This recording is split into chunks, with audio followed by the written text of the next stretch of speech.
Security force, special security ফোর্সের কথা আলাপ করছি, তার বৈশিষ্ট্যকে কেন্দ্র করে। এটার বৈশিষ্ট্য হলো, আমি যতটুকু বুঝি, সর্বোত্তমকে একত্র করা। আমাদের ফোর্সেসের যত জায়গা যত কিছু আছে, যারা আছেন তাদের মধ্য থেকে বেস্ট অফ দ্য বেস্ট তাদেরকে একত্র করে জাতির সর্বোচ্চ পর্যায়ে আমাদের প্রস্তুতি, আমাদের সাহস, আমাদের কাজে দক্ষতা, এটাকে ডিফাইন করা, এটাই হলো special forces, special security forces. এটা আমার দৃষ্টিতে অনেকটা অলিম্পিকের মতো, যে ন্যাশনাল অলিম্পিকে দেশের সেরা যারা ক্রীড়াবিদ তারা এসে প্রতিযোগিতায় নামে, তার মধ্যে থেকে সর্বোচ্চ বাছাই হয়। সে বছরের সর্বোচ্চ, কিন্তু জাতির সর্বোচ্চ। এই বছরের সর্বোচ্চ জাতির সর্বোচ্চ নাও হতে পারে। জাতির সর্বোচ্চ হয়তো 3 বছর আগে একজন ডিফাইন করে গেছে, এখনো সেখানে পৌঁছে নেই, এবার পৌঁছতে পারেনি। কাজে আমরা ক্রমে ক্রমে জাতির সর্বোচ্চটা ডিফাইন করি, এই যে আমরা প্রস্তুতি নিতে পারি।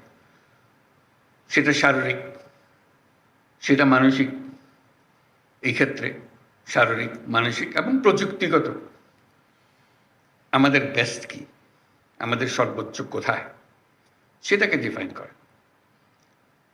কাজেই এইরকম একটা ফোর্স, তার প্রতিষ্ঠা বার্ষিকী আমাদের জন্য এটা মস্ত বড় আনন্দের দিন, উৎসাহের দিন, উৎসবের দিন।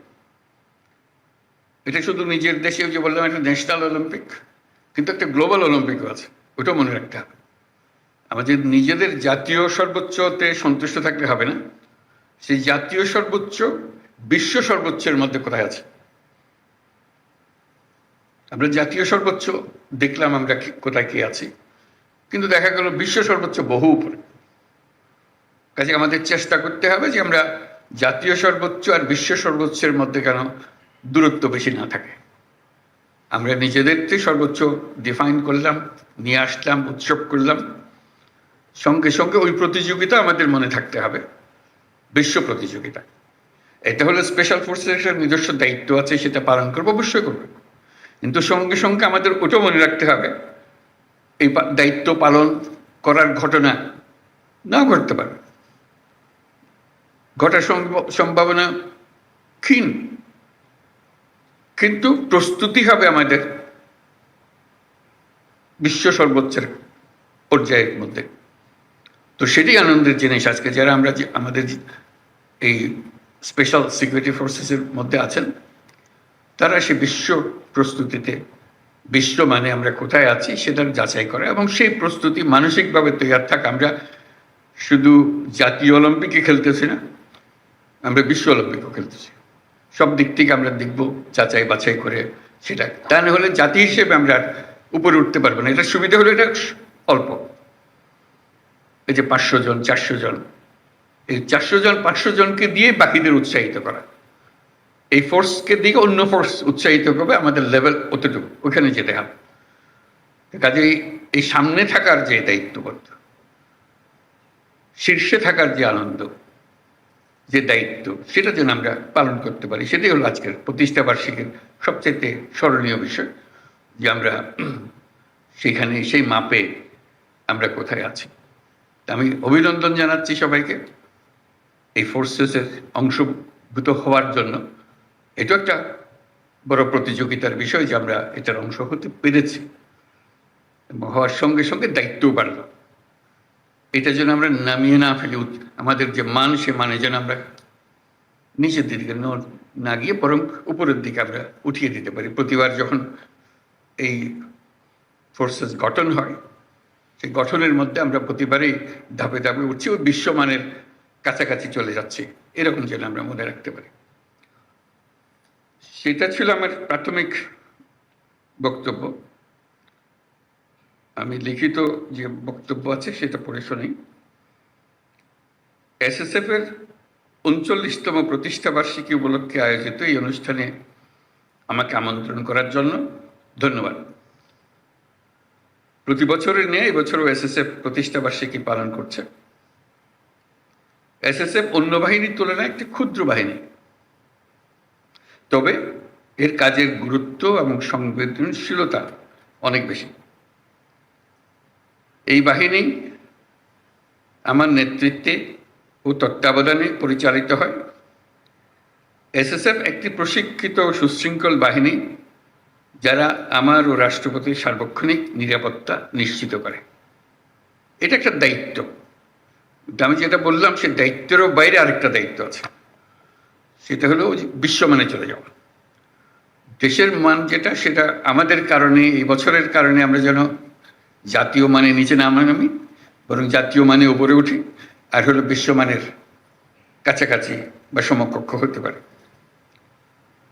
এসএসএফ একটি প্রশিক্ষিত সুশৃঙ্খল বাহিনী যারা আমার ও রাষ্ট্রপতির সার্বক্ষণিক নিরাপত্তা নিশ্চিত করে। বিগত 10 মাসে এসএসএফ দেশে বিদেশে অনেকগুলো গুরুত্বপূর্ণ দায়িত্ব দক্ষতার সঙ্গে পালন করেছে। আমি এসএসএফ এর সার্বিক পেশাদারিত্ব এবং আন্তরিকতা নিয়ে সন্তুষ্ট। এই জন্য এসএসএফ এর সকল সদস্যকে আমার ধন্যবাদ জানাচ্ছি। এসএসএফ বঙ্গভবন সহ আমার বাসস্থান, কার্যালয় এবং সকল ধরনের গমনাগমনের নিরাপত্তা নিশ্চিত করে। এছাড়াও ঢাকার অভ্যন্তরে এবং বাইরে বিভিন্ন অনুষ্ঠানে নিরাপত্তা নিশ্চিতের পাশাপাশি অনুষ্ঠান সুষ্ঠুভাবে সম্পাদনেও উল্লেখযোগ্য ভূমিকা রাখে। সম্প্রতি কক্সবাজার এবং রোহিঙ্গা ক্যাম্প পরিদর্শন, চট্টগ্রাম বন্দর, চট্টগ্রাম বিশ্ববিদ্যালয় সমাবর্তন অনুষ্ঠানে এসএসএফ অন্যান্য বাহিনীদের সাথে সমন্বয় করে সফলভাবে নিরাপত্তা নিশ্চিত করেছে।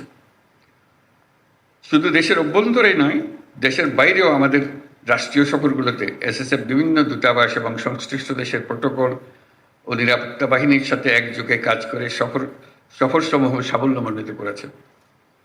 এছাড়াও বাংলাদেশে আগত মালয়েশিয়ার প্রধানমন্ত্রী, পূর্ব তিমুরের রাষ্ট্রপতি ও জাতিসংঘের মহাসচিবের রাষ্ট্রীয় সফরের সামগ্রিক নিরাপত্তা এই বাহিনী অত্যন্ত সফলতার সাথে সম্পন্ন করছি। সেই জন্য আমি সবাইকে ধন্যবাদ জানাচ্ছি এই উপলক্ষে। বর্তমান বিশ্বে আধুনিক প্রযুক্তি ও তথ্য আদান প্রদান খুব সহজ হবার কারণে নিরাপত্তা হুমকির ধরন ও প্রকৃতি দ্রুত পরিবর্তনশীল। তাই শতভাগ নিরাপত্তা প্রদান করা খুবই চ্যালেঞ্জিং একটা বিষয়।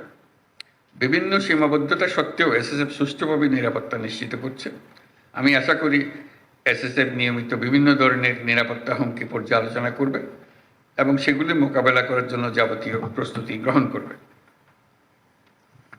সম্প্রতি এসএসএফ যমুনার সাইবার নিরাপত্তা ব্যবস্থা সুসংহত করেছে।